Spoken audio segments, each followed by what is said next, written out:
Okay, I've got Pastor Lindsay again with me here.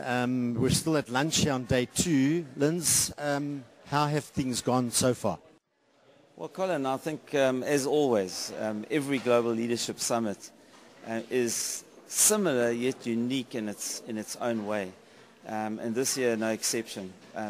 Awesome sessions, just talking to people around and just finding the comments being so positive. People just, people stopping me and saying thank you for coming to Zimbabwe. And absolutely, I mean, some sessions have been special for some people, special for others. It depends on what kind of circumstance they're in. I think the story of Jeff Mannion here in Zimbabwe, what a great story, the land between. I mean, Zimbabwe right now, if you like, is a landlocked nation in the middle of nowhere.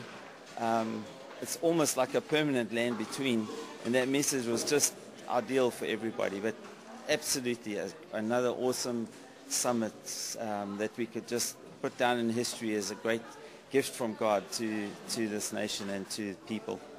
Now, yesterday we had Dr. Shana with us here, and I know that you met with him before and you interviewed him in one of the sessions.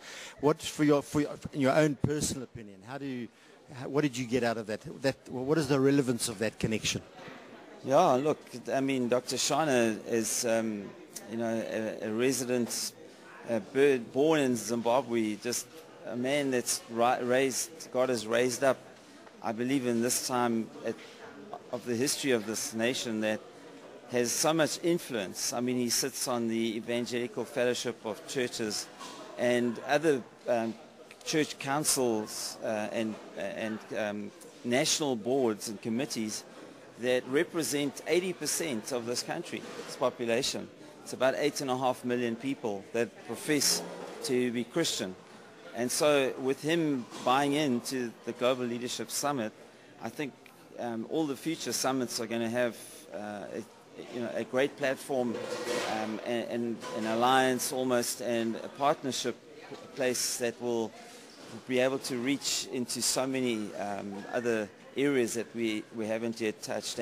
And I think also just to up the game and reach a higher maybe level and echelon of leaders. In the city of Harare, the capital city, where all the commerce and the trade and education, it's the educational center of the country. And so if we can, cover those areas and bring the summit into that area and that city, the nation's, I believe, leadership is going to be raised. The level is going to be raised, and we're going to have great results here. Last question.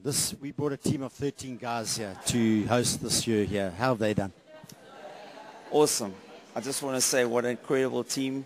Colin standing in front of me here, the coordinator, Mervyn doing our catering, Quinton on the multimedia, and Theren, with all of the worship and sound and stuff, and all the other guys, the hospitality and the registrations, Philip Buckley, just awesome. It's just a great team of guys that have all just done their jobs so well and effectively, and the registrations have been running smoothly. The resource center, it's kind of, you can't see it on the camera, but I'm looking at it right now, where John has done a great job. We've sold great resources on this summit, and I'm so surprised because the economy in Zimbabwe is not great. We've really had a great year in 2010 here in Zimbabwe.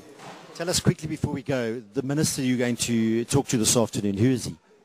I'm not that familiar with the minister, but he is from the Prime Minister's office, Morgan Shangarai. We did invite and extend an invitation to several dignitaries and politicians from both sides. There's several oppositional parties here. They were the only one to accept, so we didn't choose them or favor them, but Minister Gutu is one of the senators in Zimbabwe as well. And I just think we're going to have a brief interview with him now just after the lunch. And I think he's a contributor and can just help us on this leadership playing field that we're busy with here in Zimbabwe. Okay, great. Well, I see the minister has arrived, so we'll let you to go and greet him, and we look forward to that interview.